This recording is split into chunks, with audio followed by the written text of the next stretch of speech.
Hola, mi nombre es Tatiana, bienvenidos a mi podcast Sanando mi Alma. Muchos me conocen como Magia Amarilla o Amarilla.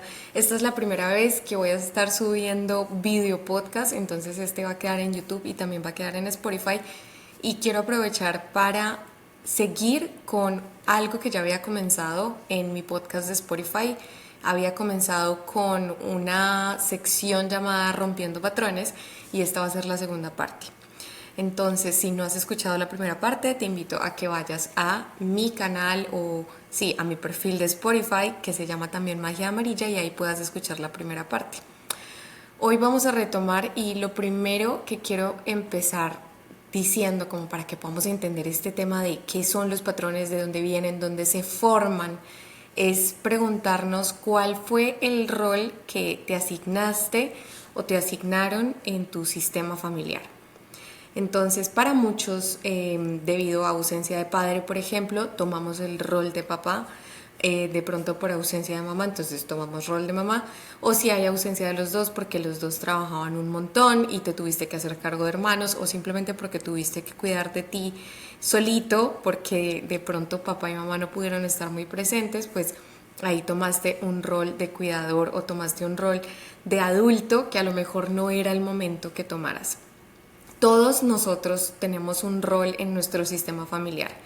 Se supone que lo más sano es que nosotros simplemente tengamos rol de hijos, de recibir cuidado, recibir amor, recibir respeto y muchísimas otras cosas, pero esto es muy utópico, es muy difícil que suceda. La mayoría de seres humanos tenemos un rol asignado que a lo mejor no es el correcto, también porque obviamente en los sistemas familiares hay problemas, hay adicciones, hay conflictos, hay un montón de cosas, sobre todo las personas que venimos de Latinoamérica. Tenemos como una historia de familias un poco disfuncionales, pero ahí es donde nosotros generamos los patrones. Entonces voy a darte un ejemplo. Supongamos que tú fuiste una persona que se crió con un ambiente muy hostil, donde constantemente había peleas, donde había drama, donde un problema, una cosa que se podía solucionar sencilla, se convertía en algo gigante. Entonces era algo normal para ti ver drama, ver gritos, ver peleas, ver discusiones. Entonces obviamente para ti es como que, bueno, yo tengo ese rol de ser el mediador, tengo ese rol de simplemente aislarme, tengo ese rol de simplemente adoptar la posición de mamá o adoptar la posición de papá y seguir repitiendo esa historia del drama, del conflicto, y ahí es donde nosotros sin querer queriendo empezamos a repetir esos patrones en nuestras relaciones. Quiero especificar que no solamente son las relaciones sentimentales, o sea, las de pareja. Nosotros repetimos patrones incluso en las relaciones de amistad, y por eso es que muchas veces si tú fuiste el salvador en tu familia, es decir, te hiciste cargo de todos tus hermanos, tuviste que tomar ese rol de adulto a una edad muy temprana, pues lo más probable es que seas súper salvador y que constantemente estés repitiendo ese patrón de salvar a todos, y que con tus amigos seas el protector, el papá, la mamá de tus amigos, o con tu pareja pues busques parejas a las que tengas que proteger o salvar. Entonces todo viene desde ahí, desde en qué momento se generó, cómo se generó y cuál fue el rol que tomaste. La gente cree que el hecho de que uno diga, no, por ejemplo, mi mamá fue una persona súper controladora, fue una persona súper agresiva, yo no voy a ser así para nada. Entonces ya se vuelve en ese el extremo. Entonces ya no voy a ser ni controladora ni agresiva, sino que voy a ser fría, parca, nada me va a importar y simplemente me voy a aislar. No voy a conectar con mis emociones porque me dan mucho miedo las emociones, porque cuando mamá conectaba con sus emociones lo hacía de esta forma tan desmesurada.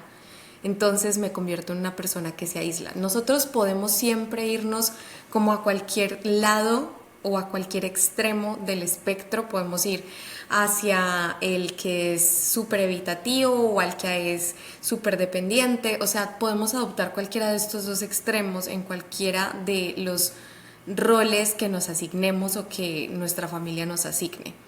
La clave aquí es hacernos conscientes de cuál es ese rol, qué es lo que estamos haciendo, qué es lo que estamos repitiendo constantemente para que podamos empezar a romper el patrón. Entonces, cuando yo aprendía sobre esto, porque justo yo les empecé a grabar ese podcast sobre romper patrones, Y en mi vida empezaron a mostrarse un montón de patrones. Eso fue como si el universo hubiese dicho, ok, vas a hablar de romper patrones, pues a ver, te voy a hacer súper visibles todos esos patrones que tú tienes que empezar a romper y que todavía te falta por romper o por hacer consciente. Y empecé a ver un montón de cosas, ¿sí? Que no solo era como, los patrones que repito en pareja, no, sino también la manera en la que me relaciono, ¿cierto? El hecho de que, por ejemplo, en mi caso, el hecho de que yo me dedique a ayudar personas también es una manera quizás un poco positiva de expresar ese rol que yo me asigné de ser la que protege, la que salva o simplemente la que soporta como el dolor, la que escucha el dolor del otro, pero no expresa su propio dolor. Y fue darme cuenta de que tenía que expresar más mi propio dolor, ¿cierto? Seguir en mi proceso terapéutico. Entonces fue todo un viaje para poderles grabar este podcast el día de hoy. ¿Cómo empezar? Algo que me pareció increíble es, listo, después de hacerte consciente, necesitas empezar a tener una relación contigo mismo. Ese es el primer paso. Paso número 1 para empezar a romper patrones, tener una relación contigo mismo. Y esa relación va a empezar por una reconciliación, porque hemos pasado muchísimos años sin dirigirnos la palabra, a no ser de que sea para regañarnos o para decirnos un par de cosas, qué tonta, ¿por qué no te acordaste de hacer esto, de hacer aquello? Entonces, cuando empezamos a tener esa relación con nosotros mismos, es normal que lo primero que venga a nuestra mente sea enojo, tristeza, decepción, rechazo, sobre todo si eso fue lo que recibiste en tu infancia, es muy probable que esa relación que tienes contigo sea de esa manera. Entonces, yo lo primero que recomiendo es que tengas una conversación contigo, que te mires al espejo, que empieces a pedirte perdón por todas las cosas que a lo mejor te hiciste o dejaste o permitiste que te hicieran desde esa inconsciencia. Y después de tener esa conversación en la que te pides perdón, en la que te perdonas, yo recomiendo que empieces un proceso terapéutico. Yo siento que la terapia debería ser canasta familiar, o sea, de verdad, todos deberíamos ir a terapia. ¿Por qué? Porque la terapia, aunque tú no tengas los traumas más gigantes, es el principio de empezar a conversar contigo mismo, porque aunque estás conversando con el terapeuta, estás hablando de tus cosas, al fin, estás expresando lo que tú sientes, estás tratando de procesar todas esas cosas que te pasan y que te han sucedido en toda tu vida. Entonces estás escuchándote y por eso es que la terapia es tan maravillosa, porque te estás escuchando, estás contando lo que sientes y hay una persona que sí te está dando retroalimentación, que habrá cosas que tomas de tu terapeuta que sirven o no sirven, pero estás haciendo ese proceso de gestionar, de sacar, de procesar, y eso es lo bonito de la terapia. Entonces, después de que tenemos esas conversaciones con nosotros y entendemos cuál fue el rol que nos asignamos, entendemos qué es lo que hemos estado haciendo por tantos años que a lo mejor nos está haciendo o nos ha estado haciendo tanto daño, yo creo que ahí es donde ya viene el momento de empezar a aceptar que nosotros tenemos el poder de transformar la historia. Si tu familia siempre vivió historias de separación, de escoger parejas no disponibles, de escoger parejas maltratadoras, de escoger parejas a las que tenían que salvar, rescatar, o todo lo contrario, cero parejas, entonces es súper difícil para ti como encontrar una pareja o asentarte, por así decirlo, o quizás en tu patrón familiar estaba más bien como siempre ser el que suple las necesidades de los demás monetariamente o emocionalmente, y que esa es la manera en la que se expresa afecto en tu familia, etc. Ya cuando tú te haces consciente de todo esto, empiezas a aceptar, y esto es lo que quiero que hagas porque esta es la segunda parte. Segundo paso, aceptar que yo tengo el poder de cambiar y de transformar la historia. Cuando hice constelaciones familiares, una de las cosas que más me gustó fue ubicar a papá y a mamá exactamente donde ellos deberían estar, detrás de mí. Y esto fue revelador, maravilloso, sanador. Yo lloré muchísimo porque por muchísimos años como que me la pasé sintiendo que yo cargaba con la responsabilidad de unir a papá y a mamá.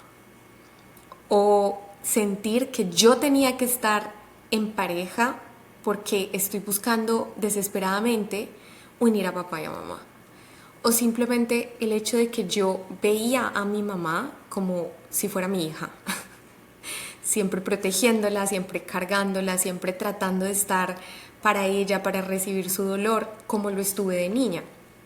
Y con mi papá, pues siempre como tratando de buscar su aprobación como si él fuera mi mamá. O sea, yo tenía mi sistema familiar completamente desorganizado. Y ahí es donde empiezo a organizar y me doy cuenta, ellos son dos seres muy importantes. Y esto es lo que quiero que entiendas, que yo sé que te va a ayudar a sanar y a perdonar. Sea lo que haya sido tu papá y tu mamá, yo no te estoy diciendo ahora mismo que tienes que perdonar, pero sean lo que sea que hayan sido, fueron dos seres que cumplieron la única misión que tenían, que era traerte al mundo. Seres humanos, llenos de errores, y a lo mejor que te hicieron daño o no te hicieron daño, pero te marcaron de alguna manera o no estuvieron, pero te trajeron a este mundo. Y tú en tu genética tienes parte de mamá y de papá, de las abuelas de parte de mamá, de los abuelos de parte de papá, de las abuelas de parte de papá, de los abuelos de parte de mamá. Y toda esa información genética hace parte de ti. Cuando yo entendí esto dije, ahora comprendo por qué, sin darme cuenta, yo a veces repito las historias de tías, abuelas, mamá, etcétera, porque toda esa información está en mí. Y el hecho de que yo la rechace y diga yo no quiero eso, yo no soy eso, lo único que hace es fortalecer la herida y hacer que el patrón se fortalezca. Hacer que inconscientemente lo repitas. Porque todo lo que tú resistes, persiste. Yo sé que esto es frase de cajón, pero es en serio. O sea, todo lo que nosotros resistimos con tanta fuerza, yo resisto el cambio simplemente te va a abrazar como una ola del mar. ¿Por qué? Porque es necesario que nosotros experimentemos todo esto para poder evolucionar como almas. Y aquí obviamente explicándoles que yo soy terapeuta holística, o sea, yo trabajo más que todo con la parte espiritual, holística, no soy psicóloga. Y desde la parte espiritual, nosotros escogemos estos dos seres tal cual son, para poder tener esas experiencias que tenemos. Entonces, teniendo eso en cuenta, yo acepto la parte de mí que es de papá, acepto la parte de mí que es de mamá, pero yo decido transformarla. Yo decido escribir una historia distinta. Acepto esta persistencia paterna, acepto esta emocionalidad materna, pero elijo crear distinto, elijo amar distinto, elijo escoger parejas distintas. Y eso solamente lo da la práctica. Y aquí es donde quiero ir con el tercer paso, la práctica. La práctica empieza con la relación contigo. Entonces, empezar a tener contigo esos actos de amor que te gustaría tener de una pareja. Todos los días preocuparte por cómo estás, qué has comido, si estás cuidando de tu cuerpo, si estás trabajando con ánimo, si estás haciendo lo que amas, si estás poniendo tu corazón en cada cosa que haces, si estás cumpliendo tus sueños. Preocuparte por ti como el ser más importante de tu vida, porque realmente lo eres. Y al tú convertirte en el mejor partido, porque es como si tú te estuvieras conquistando a ti, es como si tú fueras tu propio novio o novia, te vas a dar todo. Te vas a dar todo lo que necesitas, la alimentación que necesitas, el cuidado que necesitas, la salud que necesitas, la información que necesitas, no la basura que consumimos todo el tiempo, la atención que necesitas, los regalos que necesitas, el amor, el contacto físico que necesitas, te lo vas a dar tú hasta el punto en el que tengas una relación tan bella contigo que tu estándar del amor, o sea, tu termómetro, la manera en la que tú vas a medir cómo quieres ser amado tiene que ser la manera en la que tú te amas. Yo no puedo esperar que el mundo me ame, que las personas me amen, si yo por lo menos no estoy construyendo una relación de amor conmigo. Y no es que si tú no te amas no mereces amor, todos merecemos amor. Pero tú vas a poder escoger mejor el amor si tú de corazón tienes una relación buena contigo mismo. Porque si tú todo el tiempo te tratas bien, te hablas bonito, te preocupas por ti, va a llegar una persona que no se preocupa por ti, que te trata feo y tú vas a decir, espérate un momento, yo no quiero eso en mi vida, porque es que yo me doy un amor tan hermoso que no estoy dispuesto a aceptar eso. Entonces, ahí es donde tú, al convertirte en tu mejor partido, empiezas a romper patrones, porque ya no aceptas lo mismo de siempre. Ese es el primer inicio. Si tú tienes contacto con tus emociones, te permites sentir, te permites hablar de lo que sientes, no vas a evadir emociones cuando estés en pareja. Entonces vean que todo comienza con esa relación que tienes contigo. Y entonces ustedes dirán, no, pero entonces ¿eso qué quiere decir? Que tengo que hacer terapia, pero es que hacer todo eso es muy difícil. Si tú no empiezas a invertir lo mismo que inviertes en tus relaciones con otros, en ti, va a ser muy difícil que tú de verdad puedas tener relaciones sanas. Es tan fácil para nosotros regalarle cosas a los demás, gastar tiempo en los demás, pero tan difícil gastar tiempo en nosotros mismos, tan difícil aprender a tener una relación con nosotros, disfrutar de nuestra soledad. Y si tienes tanta oscuridad o sientes que tienes tantos dolores que es muy difícil para ti sanar esto por ti mismo, o sea, solo, busca ayuda. Es que estamos llenos de ayudas. Hay terapeutas de todos los tipos, hay ayudas espirituales de todos los tipos, hay de todo para que tú empieces a sanar. Y ya nos convertimos en las víctimas llenos de excusas, es que no puedo, es que no siento que sea capaz, es que. Y es normal que tengas esa resistencia porque el mismo cuerpo se resiste a sanar. Pero una vez que das el paso, ya no hay vuelta atrás. Ya vas, es profundo a sanar todo lo que tengas que sanar para que tus relaciones cada vez sean mejores. Hoy atendiendo a un chico, mientras le leía el tarot evolutivo, le decía, mira, no te culpes ni te juzgues por el estado en el que estás en este momento al conocer a esta nueva persona. Síguete dando la oportunidad. Lo que yo les estoy diciendo no es que se tienen que quedar solos y que no pueden amar, no. Porque yo siento y soy fiel creyente de que no podemos aprender a nadar estando desde afuera. O sea, mirando cómo nadan, no. Tenemos que lanzarnos al charco y nadar. Entonces, no nos juzguemos porque realmente nadie llega perfecto a las relaciones. Todos vamos a sanar cosas y más porque las relaciones son un gran espejo. Y ese tema se los voy a dejar para la tercera parte de romper patrones. ¿Cómo podemos romper patrones estando en una relación? ¿Cómo podemos tener relaciones más sanas? Y cómo el otro es mi espejo. ¿Cómo funciona la ley del espejo realmente? ¿Realmente me muestra lo que soy, lo que no soy? ¿Qué es? Ahí los voy a dejar. Gracias por escuchar hasta el final y espero que les haya servido este episodio. Los amo muchísimo y recuerden estar pendientes de horóscopos, tarot y muchísimos mensajes hermosos en mi Instagram magia.de.amarilla y también en mi TikTok. Besos, bendiciones, namaste.